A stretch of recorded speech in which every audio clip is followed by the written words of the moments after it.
रहे हैं आयुष, यानी सुप्रीम कोर्ट के इस निर्देश के बाद कि कोई धांधली नहीं हुई है, अब काउंसलिंग यहां पर जारी होगी।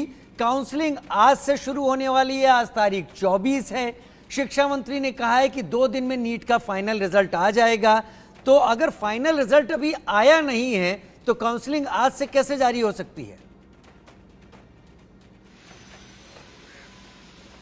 जी देखिए, सुप्रीम कोर्ट में सॉलिसिटर जनरल तुषार मेहता ने ये बात कही थी जब उनसे कहा, जब सुप्रीम कोर्ट से आग्रह किया गया था याचिकाकर्ताओं के द्वारा कि काउंसलिंग पर सबसे पहले रोक लगा दीजिए, क्योंकि अगर एक बार काउंसलिंग शुरू हो गई तो उसके बाद जिन बच्चों ने लाखों रुपए डोनेशन दे दिया, लाखों रुपए एडमिशन के दे दिए, वो लोग री नीट की मांग से हो सकता है पीछे हट जाए। इस पर सॉलिसिटर जनरल तुषार मेहता ने जवाब देते हुए कहा था कि बुधवार से यानी आज की तारीख से सरकार विचार करेगी कि काउंसलिंग शुरू करनी है और उसका जो प्रोसेस है वो 1-2 महीने तक लंबा प्रोसेस है वो चलेगा। इस पर केंद्र सरकार ने अपने हलफनामे में भी कहा था कि जुलाई के तीसरे हफ्ते से वो लोग काउंसलिंग पर विचार कर सकते हैं, यानी सरकार अभी विचार कर रही है काउंसलिंग पर। हो सकता है कि काउंसलिंग 1 या 2 दिन के लिए रोक दी जाए, क्योंकि जब तक फाइनल रिजल्ट नहीं आ जाता उसके बिना काउंसलिंग नहीं होगी। और देखिए, क्योंकि काउंसलिंग एक लंबा प्रोसेस है, उसमें 1 से 1.5 महीने का समय लगता है, तो रिजल्ट आने के बाद भी बच्चे काउंसलिंग के लिए अप्लाई कर सकते हैं। ऐसा कुछ नहीं है कि आप आज ही आएंगे और आज ही अगर आपने काउंसलिंग के लिए अप्लाई किया तभी आपको किसी अच्छे कॉलेज में एडमिशन मिल पाएगा। काउंसलिंग का प्रोसेस लंबा चलता है, बाद में अप्लाई करने पर भी एडमिशन मिल सकता है। अगर आपके अंक उतने आए हैं, आपके जो प्रतिशत है, परसेंटाइल है, वो अच्छी आई है, तो आपको मनचाहा कॉलेज तब भी मिल पाएगा। जी, मनचाहा कॉलेज तब भी मिल पाएगा। लेकिन आयुष, क्योंकि आप इस मामले को कोर्ट में भी देख रहे थे, सुप्रीम कोर्ट ने इनकार इस बात से नहीं किया है कि सीबीआई जांच रुकेगी। उसने कहा सीबीआई जांच चलती रहेगी, यानी घोटाले की तह तक जाने की बात सुप्रीम कोर्ट कर रहा है और यह भी कह रहा है कि अगर उसमें कोई बड़ी चीज निकल कर आ गई तब बात कुछ और होगी। आयुष जी देखिए, यही सबसे बड़ा संशय इस वक्त बना हुआ है, क्योंकि एडवोकेट हुड्डा ने कल सुप्रीम कोर्ट में एक बहुत बड़ी बात बोली थी। उन्होंने कहा था कि सीबीआई की कार्रवाई चल रही है, संजीव मुखिया जो इस पूरे घोटाले का मास्टरमाइंड है वो अभी तक पकड़ा नहीं गया।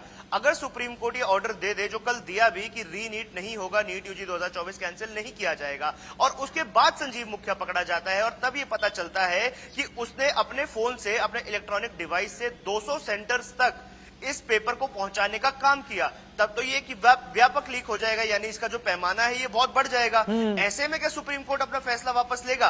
क्योंकि फिर तो सुप्रीम कोर्ट की यहां पर कहीं ना कहीं किरकिरी हो जाएगी कि आपने आनंद फानन में ये फैसला दे दिया कि री नीट नहीं होगा, नीट यूजी 2024 नहीं होगा, लेकिन संजीव मुखिया के पकड़े जाने के बाद जो खुलासे होंगे, और अगर उसमें देखिए 1% हमेशा रहती है, वो जो बेनिफिट ऑफ डाउट है वो हमेशा रहता है। अगर बेनिफिट ऑफ डाउट के तहत ये होता है कि संजीव मुखिया ने इस पेपर को कई सेंटर्स तक फैलाने का काम किया हो और बहुत से ऐसे बच्चे हों जिन तक ये पेपर पहले ही पहुंच गया हो, या सुप्रीम कोर्ट की बात को अगर हम कोर्ट करते हुए भी कहें कि एक शाम पहले सोशल मीडिया पर ये पेपर वायरल हुआ हो, तो ऐसे में क्या सुप्रीम कोर्ट अपना फैसला वापस लेगा या इसे बदलेगा? ये बहुत बड़ा सवाल अभी भी बना हुआ है।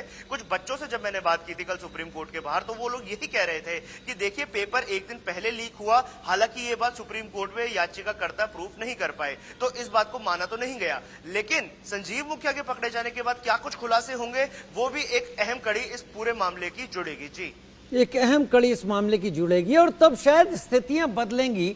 सुप्रीम कोर्ट ने इसीलिए गुंजाइश भी यहां पर रखी हुई है, उसने इस जांच को रोका कतई नहीं है। अब बात करते हैं इस पर हो रही राजनीति की। दिल्ली में आजकल संसद सत्र चल रहा है, देश भर के तमाम राजनीतिक दल दिल्ली में मौजूद हैं। नीट ने पूरे देश को प्रभावित किया है। राजनीति किस कदर हावी है आयुष? देखिए, जाहिर सी बात है कि ये राजनीति तो होनी थी, क्योंकि जिस प्रकार से लगातार देश भर में प्रदर्शन शुरू हो रहे थे, फिर चाहे वो बिहार हो, यूपी हो, दिल्ली हो, राजस्थान हो, झारखंड हो, मध्य प्रदेश हो, हर जगह छात्र सड़कों पर आ गए थे और वो यही मांग कर रहे थे कि नीट यूजी 2024 का एग्जाम कैंसिल हो जाए।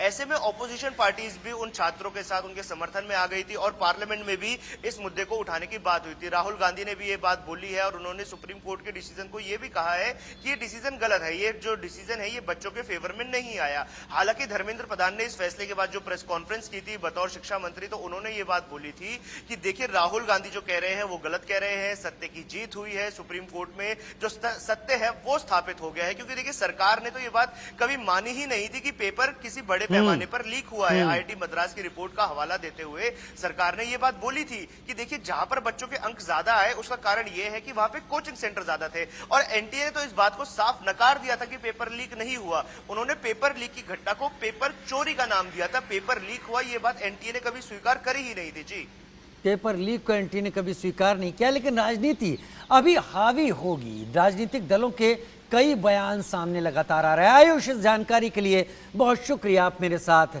जुड़े, विस्तार के साथ जानकारी देने